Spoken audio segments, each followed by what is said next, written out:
നിങ്ങൾ ആ സ്വത്തിൽ നിന്ന്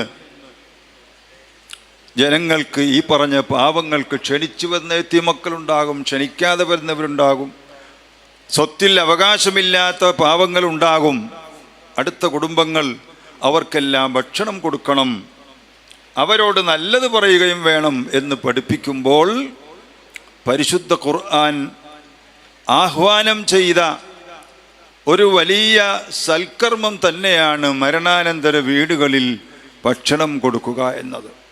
മഹാനായ അംർ റളിയല്ലാഹു അൻഹു പറയുന്നു, എൻ്റെ എളാപ്പമാർ മരണപ്പെട്ടപ്പോൾ ഞാൻ അവർക്ക് ഭക്ഷണം വെച്ചു കൊടുത്തു.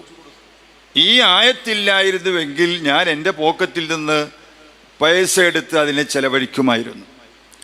ഫർസുഖൂഹും മിൻഹു എന്ന് പറഞ്ഞതുകൊണ്ട് ഇത് സ്വത്തവകാശമല്ല, അത് ഫർളായ കാര്യമാണല്ലോ. അപ്പോൾ മരണശേഷം വീടുകളിൽ നടത്തുന്ന ഇത്തരം കാര്യങ്ങൾ